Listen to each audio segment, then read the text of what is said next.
اس وقت ہوا یہ تھا کہ ان کو کہا گیا تھا آدم علیہ السلام کو کہ اس درخت کے نزدیک نہ جانا ورنہ خسارے والوں میں ہو جاؤ گے. اس نے ان کو بہکایا, جھوٹ ووٹ ان کے کانوں میں بھرے اور اس درخت کے پاس لے گیا انسان کو. آدم علیہ السلام نے غلطی کر لی, ان سے ہو گئی, بعد میں پشمان ہوئی, معافی بھی ہو گئی, لیکن اللہ کا ایک اصول ہے اور وہ طے ہے, وہ تبدیل نہیں ہوتا. اس کی پاداش میں جنت سے چونکہ ان کا سارا وہ ظاہر ہو گیا تھا, جب اللہ کی حکم کی کوئی خلاف ورزی کر دی جائے تو ایک سسٹم قائم ہے کہ اس کی جو آگے ہونی ہوتی ہے وہ ہو کے پھر رہتی ہے.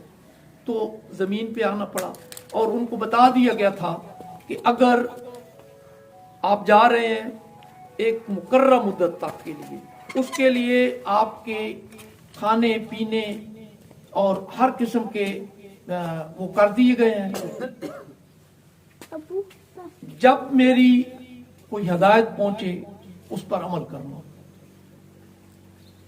ہدایتیں آتی رہیں, پیغمبر آتے رہے, نبی آتے رہے, کتابیں آتی رہیں, کتنا ہم عمل کرتے رہے, وہ کامیاب ہو گیا. جس نے نہیں کیا تو اس کے ساتھ بھی جو اصول ہے, جو کچھ ہوگا وہ تو ہوگا.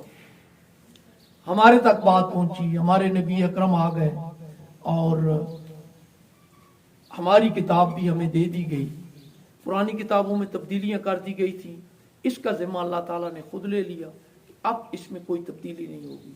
لیکن شیطان نے اب عربی کے الفاظ تو وہ تبدیل نہ کر سکا, لیکن ترجموں میں کوشش کرائی کہ ان کے ایسے ترجمے کر دیے جائیں کہ جو عام بندہ اس کو دیکھے تو غلط بھی نہ ہو اور اس کی سمجھ بھی ان کو نہ لگے. اور اسی پاداش میں آج ہماری نمازیں بھی وہ نمازیں نہیں رہ گئیں کہ ہمیں ان سے کچھ ملتا. ہمارے باقی عبادات بھی سارے عبادت کے مطلب تک کو چینج کر دیا گیا. وہ وقت کے ساتھ جب اس مضمون میں آئے گا تو میں سمجھاؤں گا. اس وقت ہم صرف پیدائش کے اوپر جا رہے ہیں, تو پیدائش سے گزرتی ہوئی ہے یہ نسل در نسل آخری امت تک ہم پہنچ گئے ہیں. جو ہماری امت ہے, ہمارے نبی ہیں, انہوں نے ہمیں یہ کتاب دی ہے, اس میں کوئی شک شبے کی بات نہیں. ہماری ہدایت کا صرف اور صرف یہ واحد ذریعہ رہ گیا ہے. اب یہ سلسلہ تو جو ہونا تھا وہ ہو گیا. اب اس کے پس پردہ جو اس وقت چل رہا ہے وہ یہ ہے کہ ہم ہر انسان 3 دائروں میں رہتا ہے اپنی ساری زندگی. پہلا دائرہ اس کا اپنے گرد ہے, دوسرا دائرہ اس کا اپنے خالق کے ساتھ ہے, اس کا خالق رہتا ہے, تیسرا دائرہ جو خالق کی باقی مخلوق کے ساتھ ہے وہ رہتا ہے. یہ پردے کی پیچھے کی باتیں ہیں. اب ایک دائرے کی خبر دوسرا دائرہ ان مادی آنکھوں سے نہیں دیکھ سکتا. ان کو دیکھنے کے لیے ہمیں اپنی نورانی آنکھیں جو ہیں, ہمارا ایک اور جسم جو اندر ہے اس کو بیدار کرنا پڑتا ہے, اور اس کی آنکھیں جب ایکٹیو ہو جاتی ہیں, کچھ دیکھنے کے قابل ہو جاتی ہیں, تو ان کو دوسرے دائرے صحیح طریقے سے ان کو پتہ ہوتا ہے کہ اس دائرے میں کیا ہو رہا ہے, اس دائرے میں کیا ہے. وہ تینوں دائرے پھر ہمارے آہستہ آہستہ کر کے ان کے راز کھلتے ہیں اور ہم ان کو دیکھ سکتے ہیں. حالانکہ پوری کائنات ہمارے سامنے آ جاتی ہے کھل کر. قرآن پاک بھی اس وقت کھلتا ہے. ابراہیم علیہ السلام اور اس کے بیٹے خانہ کعبہ کی جب دیواریں اٹھا رہے تھے تو ایک دعا بھی کر رہے تھے ساتھ ساتھ. دعا سورہ بقرہ کی آیت نمبر 129 میں, یا رب العالمین, اس سورا بیابان میں میرے بچہ یہاں پہ آپ کے حکم سے ہم نے آیا ہے اور آباد کیا ہے. یہاں جو کچھ بھی اس سورا میں ہے وہ سب کچھ آپ کے سامنے ہے. ہم تجھی سے مانگتے ہیں کہ ان کی مدد فرما, اور ان ہی میں سے ایک ایسا نبی رسول اٹھا جو ان پر 13 کلام پڑھے، ان کو حکمت اور علم سکھائے، 3 چیزیں ہو گئی، اور چوتھے نمبر پہ ان کا تزکیہ نفس کرے، ان کے نفس جو ہے وہ صاف ہو جائیں، اندر ان کے صاف ہو جائیں۔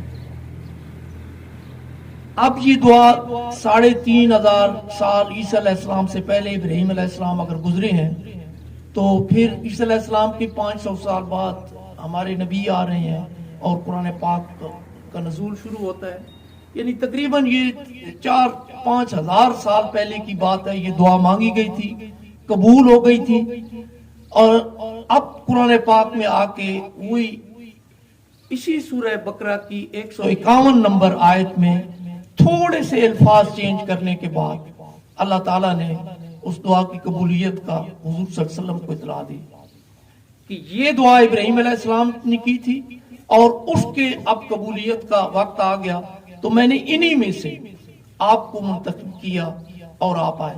لیکن جو تبدیلی کی تھی ابراہیم علیہ السلام کی دعا میں وہ یہ تھی کہ یہ جو تزکیہ تھا انہوں نے آخر میں رکھا تھا، اور علم اور حکمت اس سے پہلے رکھے۔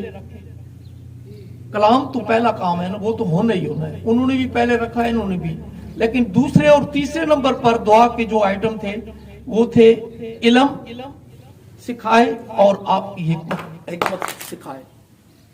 اب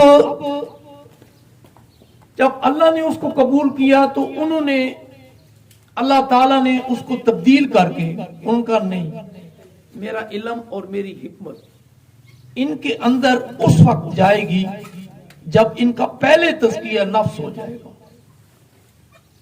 میری کلام میں اس کے منہ میں ڈالوں گا، اس رسول کے، وہ ان پر پڑھ کے سنائے گا، اور اس میری کلام سے ان کا تزکیہ نفس ہوگا۔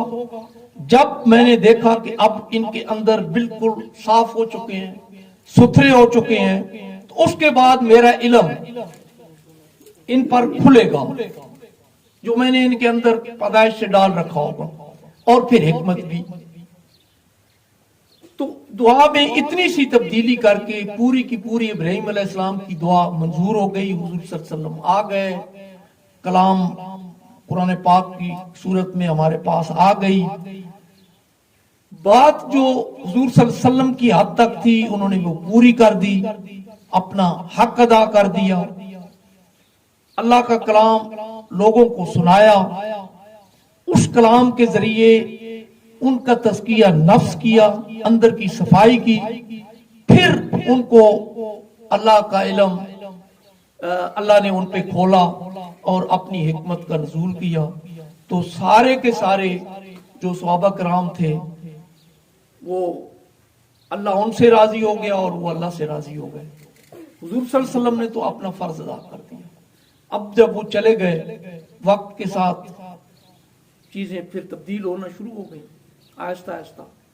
سب سے پہلا فتنہ جو یہ سبائی فتنہ ہم اس کو کہتے ہیں، حضرت عمر رضی اللہ تعالی عنہ کے قتل سے شروع ہو گیا، انہوں نے اسلام دشمن ناصر کی طرف سے، اور پھر فتنہ در فتنہ 1400 سال ہمارے اسلام کو یرغمال بنا کر صرف خلافت کے 27-26 سال ہیں، باقی ساری زندگی ان دشمنوں نے یا تو ملوکیت میں یا بادشاہت میں یا غلامی میں ہمیں رکھ کر گزارا ہے، اور اس درمیان میں یہ کیا کچھ کرتے رہے ہیں جو اس کا رزلٹ ہمارے سامنے ہے، ہم خود ہیں اس کے رزلٹ ہیں، ہمارا نتیجہ جو ہے وہ یہ ہے۔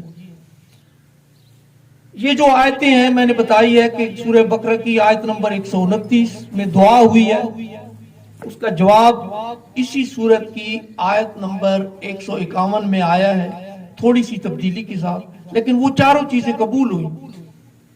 اس کی دعا کے اثر میں آج ہم لوگ یا ہماری پوری امت کا خیر الامم اسے آخری امت قرار دیا گیا۔